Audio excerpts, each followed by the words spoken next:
This is a 2019 Chevy Corvette ZR1, and it is quite simply the craziest Corvette in history. Up here is a supercharged 6.2-liter V8 that makes 755 horsepower and 715 pound-feet of torque. This car does 0 to 60 in 3.1 seconds. It'll do 211 miles an hour. This one cost just a shade over $140,000. But then, if you're into cars even slightly, you probably know all that. Today, I'm going to show you the rest.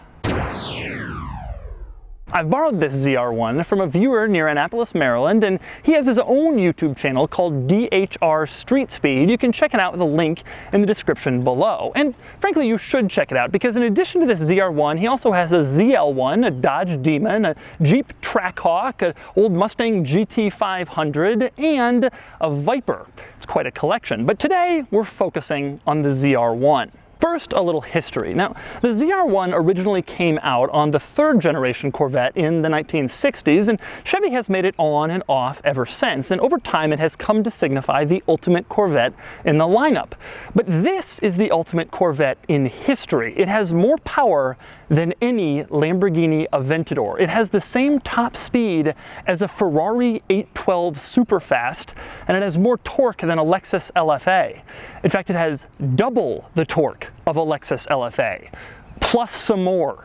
So today I'm going to take you on a tour of the ZR1, and I'm going to show you all of the interesting quirks and features of the ultimate Corvette. Then I'm going to get behind the wheel and get it out on the road, which I'm already a little scared about, and then I'm going to give it a Ded Score. And for more of my thoughts on the ZR1, click the link below to visit autotrader.com/oversteer, where I've also compiled a list of the cheapest Corvettes currently listed for sale on AutoTrader.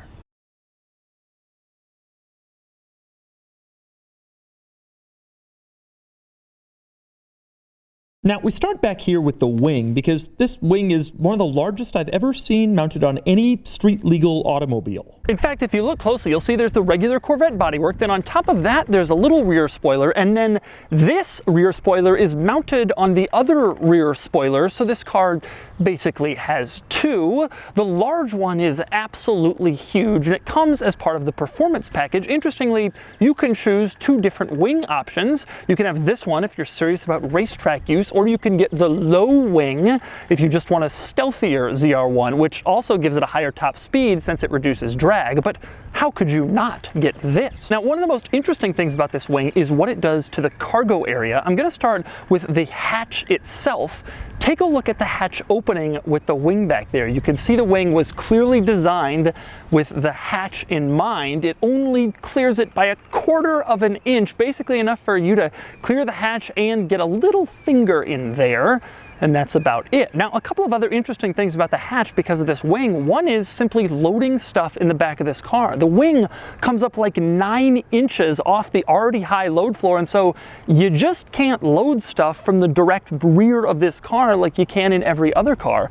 Basically, everything you load into the back of the ZR1 has to be from the sides, which is odd. If you want to take this car to go golfing, for example, you'll have to load in your golf clubs from over the wheel, but such is the price you pay to have the monster wing. Another thing that's interesting about the rear wing and the cargo area, because it's difficult to actually get your hand in there to close the tailgate because of how close the tailgate is to the rear wing, Chevy has made the tailgate in this car soft closed. In other words, if you just kind of close it most of the way, the ZR1 will automatically close it the rest of the way, so you don't have to fumble around trying to get your hand under the wing to slam it down in place. That is a good, well-thought design. Next, I'm moving around to the front. Now, like I mentioned, that wing is part of the performance package, which is a $2,995 option.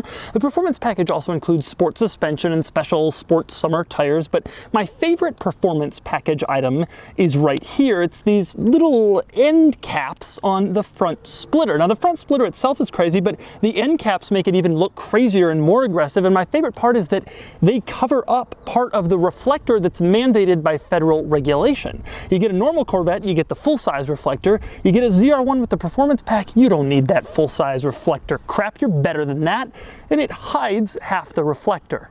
Next up, we get to a couple of other unique ZR1 exterior items that need to be mentioned, starting with the side skirts, which are carbon fiber. They have a very cool look to them, but also the other interesting thing about them is they sort of curve in about halfway through. That's so that when you're getting out of the car, you don't accidentally step on them, and that little curve in prevents you from damaging them. Now, such a concern for damage was not given to the front splitter, which is also unique to the ZR1. It is carbon fiber, it is huge, and it is very low. I hope Chevrolet builds a large stockpile of these front splitters because I strongly suspect a lot of ZR1 owners are going to take them off and scrape them up on low curbs and driveways. Another interesting exterior item on the ZR1 would be the hood. In my opinion, the hood is the craziest part of the outside of this car, aside from the rear wing, of course. Just take a look at it. From that angle, you can see where the normal Corvette hood would be, and then you can see where the ZR1 hood is. It sticks up like an additional 4 inches beyond that, just because this engine and its supercharger is so massive. But that's not the best part. The best part is when you open the hood. That's because when you open up the hood in this car, well, there's a hole in it. This car has a hole in its hood. Allow me to explain. Now, the prior generation ZR1 came out in 2009, and that was just when that trend was getting started of having glass covers over the hood so you could see the engine from the outside of the car. Now, Chevy decided to get in on that trend with the last generation ZR1, so they placed a little glass cover on the hood so you could see into the engine. Unfortunately, the part that you saw on the engine looked like a plastic piece, and it was a very small glass cover, and everybody kind of made fun of the old ZR1 for it. Now, I talked to some engineers and designers of the new ZR1 when it was revealed, and you could tell there was still a little sensitivity at being teased about that glass window, and so this car forgoes the glass treatment, and instead this piece in the middle, the one that stays put when the rest of the hood opens up, that's actually the engine. Instead of having a cover so you can look at the engine, this car has the actual engine right here, always on display. That's the top of the supercharger. And so, yeah, in a Ferrari you can look in and see the engine, but in this car you can touch it. And that's kind of cool. But as cool as that is, there are some interesting issues that go along with having the engine and the supercharger stick up so high. One of them is the fact that in Europe, all cars must have a little inch or two buffer between the hood and the hard parts on the engine, so that if the car hits a pedestrian, when they hit the top of the car and the hood, there's some cushion before they hit the hard stuff in the engine. Unfortunately, the top of this hood is the engine, so by designing the car this way, Chevy basically had to concede that they would never sell any of these in Europe. The other issue with the supercharger and the engine coming up so high is visibility from the front seat. Take a look at what it looks like when you're sitting in there. You can see this actually blocks visibility. Even the little ZR1 badge on either side of the engine on the hood actually blocks your vision ever so slightly. I've never seen a situation before where an emblem blocked your vision. Next, we move on to the cargo area, and you'll notice at first glance it's surprisingly large back here. There's not a lot of 700 plus horsepower cars with this much cargo room. One interesting item in the cargo area is the cargo covers, which are rather unusual. Instead of a retractable cargo cover like you might get in a hatchback, your typical Volkswagen Golf, this has sort of 2 covers that have to be installed, one for the front part of the cargo area and one for the rear part of the cargo area. They're a little bit cumbersome, they're not that easy, but I guess you should be happy that your cargo is covered at all in a 700 plus horsepower sports car. Also interesting back here is an item that the ZR1s are delivered with, and that would be these little foam protectors for the brake rotor. When you remove the wheels and tires for this car to change to put on your track tires, for example, you're supposed to put those little protectors on. Now, in 50 years at the Pebble Beach auctions, I suspect the ZR1s that bring in the most money will be the cars that have like 0 miles on them. They were never driven, the tires and wheels were never removed, and those foam protectors were never taken out of their giant Ziploc bag, but that won't be this car. I say that because the owner of this car is one of my favorite car owners I've met while filming these videos, largely because he drives his cars and uses them considerably. He has a racing license, he goes to the drag strip, even though he owns a lot of cars that a lot of people are putting away in storage units tightly sealed up to save with no miles so that one day they'll might be worth $250,000 at Barrett-Jackson. But that isn't his attitude, and that's proven by the fact that right above the gear lever he has a little plaque that says, built in both Bowling Green, Kentucky, USA, and it has his name on it. And I said, Dave, you know, when you go to sell this thing, people are going to say, you know, you devalued the car, you got your name there, the next guy's not going to want it as much. And he looked at me and said, I don't care about the next guy. And that's exactly the attitude that I appreciate most with cars like this. You don't want to store them away and never let anyone drive them, like, for example, a Ferrari Enzo. Now, I should mention, it's not like the owner of this car made that little plaque himself. That's an option that Chevrolet offers to the ZR1 customers, and it is surprisingly cheap. I'm looking here on the window sticker, and the personalized plaque with name and VIN, so it's every different car is unique. They got to make one for each vehicle. It costs only $200. That seems like a deal. If this thing were a Porsche, that would be like a $1,900 option.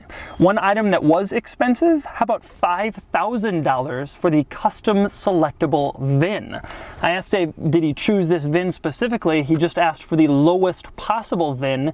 That is a pretty penny. And since we're talking window sticker, take a look at this one. This car starts at $118,900, which is a reasonable bargain. This one has $24,000 in options. Interestingly, they've included the gas guzzler tax in there as an option. If I was getting a ZR1, I would not get that option. But anyway, the total cost of the car comes out to $143,995, which probably makes this the most expensive Corvette ever. But anyway, moving on from the window sticker, I'm going to show you some of the other quirks and features inside the ZR1. Now, it's worth noting, I did a review of the Corvette Z06, and I covered a lot of this stuff, so I'm going to skip over a lot of what I covered in the Z06 review. I'll cover some of the same highlights. Of course, I've also found some interesting new quirks and features in spending a little bit more time with this car, but I'm going to start with the doors. Now, to get out of a Corvette, most people don't know this, but there's not a door handle. You push a little button, and it's an electronic release, and it lets you out. But what happens if you're driving along and your battery dies? Well, they have a manual release on the floor in the driver footwell or the passenger footwell. I really like the manual releases in these Corvette. It's like hieroglyphs. The first one kind of shows what you're supposed to do with your finger, and then the next one shows a person getting out of the car, and then the last one shows that you can read more about this in the owner's manual. Next, we must discuss the heads-up display. Now, a lot of General Motors vehicles, and a lot of vehicles in general now, have a heads-up display that sort of projects vital information onto the windshield in front of the driver, so you don't have to look down at the gauge cluster when you're driving. The weird thing in this car is it projects it like directly into that hood bump, so the heads-up display is like competing for visibility with that hood bump, and it kind of makes it difficult to read the heads-up display. But I mean, do you want the giant supercharger or not? These are the kind of things you have to deal with. Next up, you can see the ZR1 has an infotainment system, which is no surprise. All cars do. This one is a touch screen. The unusual thing about it is that, well, you can lower it, press the little screen button, and then the screen sort of drops down and reveals a hidden storage compartment behind the infotainment screen. Police officers pulling over Corvettes, something to think about. And how can we discuss the interior of this car without discussing the single weirdest heated seat and cooled seat button setup in the entire car industry? The driver's seat has a button for its heated seat and a button for its cool seat, no surprise. The passenger side, that button is over on the far right, over by the furthest air vent near the door. There's a heated seat button and a cooled seat button, but strangely enough, there's also a heated seat button and a cooled seat button in the middle, in the center console on the passenger side. So the passenger has two different places they can go to turn on their heated seat or their cooled seat. You sit in the passenger seat in a Corvette and you are bathed in luxury with heated and cooled seat buttons basically everywhere you touch. Next up, another interesting thing in this car, this vehicle has an 8-speed automatic, and you know that because it says 8-speed on the top of the gear lever.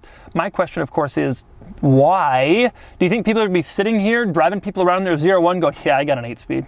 Yeah, I got an 8-speed. You just got a 7-speed, but I got 8, so pretty cool. Next up, moving on to some of the screen stuff. Probably my favorite thing is the fact that it shows engine hours and revs. Not a lot of cars show that. Most cars just show your odometer, but in this one you can tell, well, how long the engine has been running, and apparently how much it has revved. I also like the various different display themes in the gauge cluster, and check out track. Tell me that just doesn't look cool. I mean, that looks like you're really a track-focused, hardcore driver in your ZR1, which frankly, a lot of people who buy these probably will be. Next up, moving on to the center infotainment screen. This car has a performance data recorder, like a lot of performance cars. Basically, you can tell it to start your lap and stop your lap, and it'll tell you how fast you went and give you other other various readouts. The interesting thing about this one is it has a camera. The camera is built in up here and it points out, and you can actually re-watch your old laps in addition to also getting the performance readouts and that kind of thing.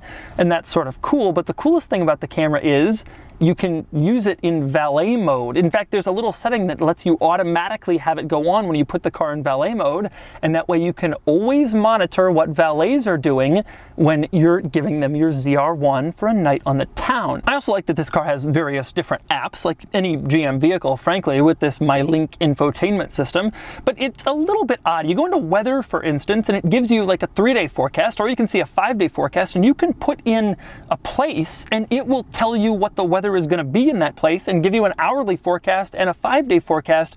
In other words, you're driving a 750 horsepower car that will give you a 5-day weather forecast. That's the world we're living in now. Anybody who says cars are getting boring, well, I don't think so, but they are getting more informative.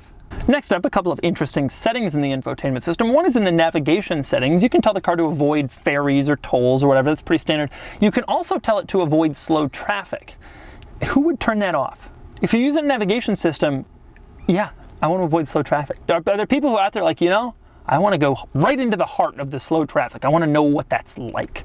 Another interesting item in the infotainment system is there is a teen driver mode. I suspect you can limit the speed or something like that, or at least maybe limit the horsepower output when you give the car to your teen driver. It seems odd to have a 750 horsepower car with a teen driver mode, but at least it gives you that option if, as a parent, you feel your 17-year-old is ready for a ZR1.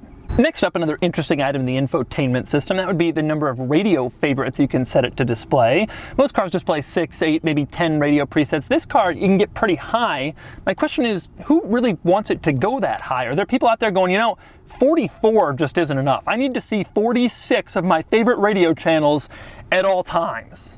And one other interesting item, this car has a remote starter. You can start it from, for example, if you're walking up to it in your driveway and you want it to start heating or cooling before you get inside.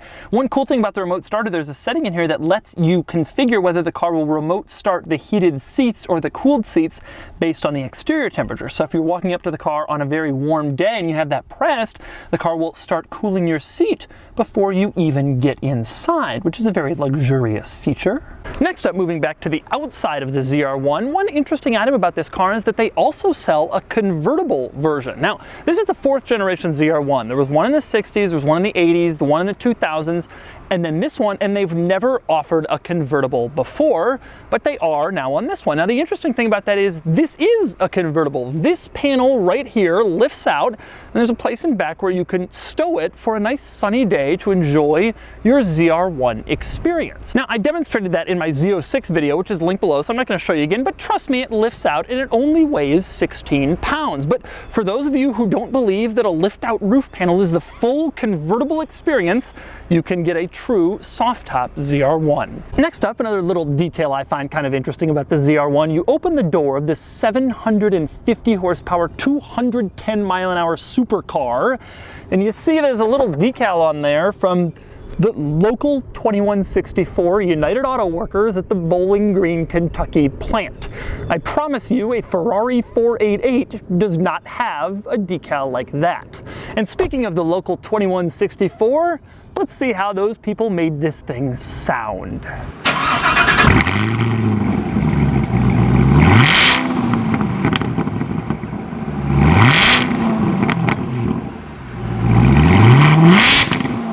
So those are the quirks and features of the ZR1, and now it's time to get it out on the road and see how the ultimate Corvette drives. Oh, this is exciting. God, look at that hood bulge. I mean, that's quite a hood bulge.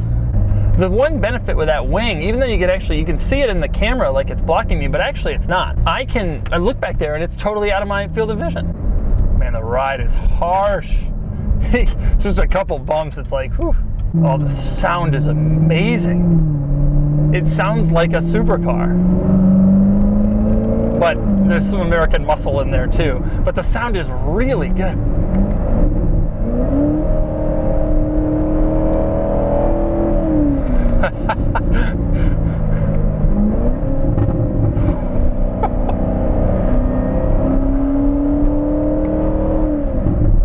Man, that sound is really, really cool. The gear changes are not as instantaneous as they are in dual clutch cars. It's just sort of reality when you pay $140 and not $340. But you're still doing 0 to 60 in 3.1, so probably shouldn't be complaining. The ride quality is harsh. Even going over just sort of like minor things in the pavement, you can tell you're feeling stuff. However, I'm also sitting here, I got just turn on my cooled seat. I got the climate control blowing on me. I got the latest version of MyLink with a 5-day weather forecast.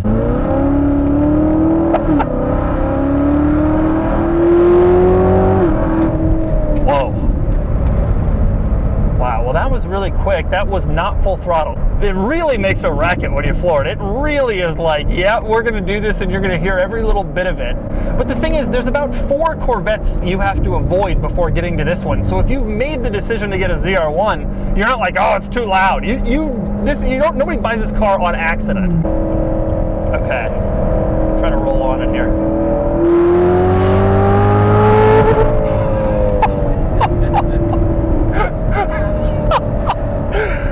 Oh my God. Well, now something I didn't realize is that a shift light comes on when you get pretty close. However, you're going so damn fast, you can't react. I mean, if I had pulled the paddle when I first saw the shift light, it wouldn't have mattered. I still would have hit the top. It's too fast.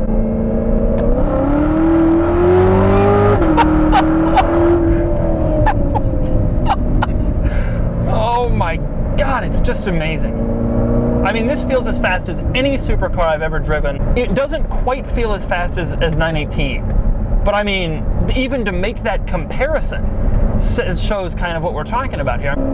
God, even just a little bit of throttle, that sound. It's like the world is ending. It's like there's a thunderstorm has just appeared in your ear. The steering is quite precise. The very initial turn-in is not quite as precise as some the European, the Italian exotics. But after that, it feels just as precise, and it just stays completely flat. And listening to I'm shifting. Listening to the engine going up, down, that's one of the great treats.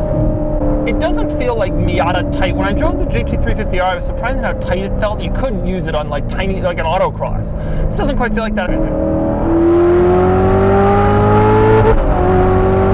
God, that's as fast as any car most people will ever drive ever. That's not too far off the pace of the hypercar P1.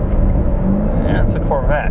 And I've driven the old ZR1 and it wasn't anything close to like this. This is just the next level of insane. The old ZR1 was fast and it felt fast and it felt like, I don't know, a freight train amount of power. But this thing is the whole package. You got the exhaust. We already know what it can do on the track. Because the old ZR1 was quiet. This thing has the look of just a much more insane car. This is the Corvette.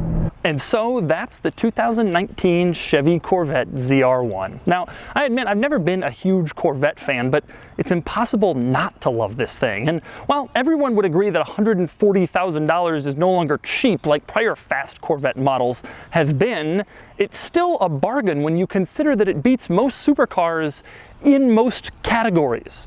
And now it's time to give it a Ded Score. Starting with the weekend categories and styling, the ZR1 looks cool, but the Corvette design is a little familiar, and I've always felt the C7 was a little too much of a simple evolution of the C6, and it gets a 6 out of 10.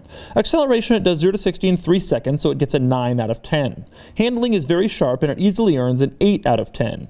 Cool factor is high, as this is the hottest new Corvette, and everyone's very excited about it right now, and it gets an 8 out of 10. Finally, there's importance. The ZR1 is important in the sense that it's the ultimate Corvette, but if we know anything about the Corvette world, we know that it won't hold that title for too long, and it gets a 7 out of 10. That brings the weekend score to 38 out of 50, ahead of the Dodge Demon, the Chevy Camaro ZL1, and the Corvette Z06. No surprise.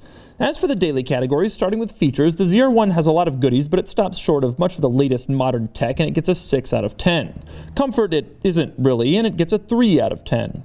Quality is fine, though there's still more plastic than you'd like, especially as prices start to approach $150,000, and it gets a 6 out of 10. Practicality is decent. It has a surprising amount of cargo room, but only 2 seats, and it gets a 3 out of 10.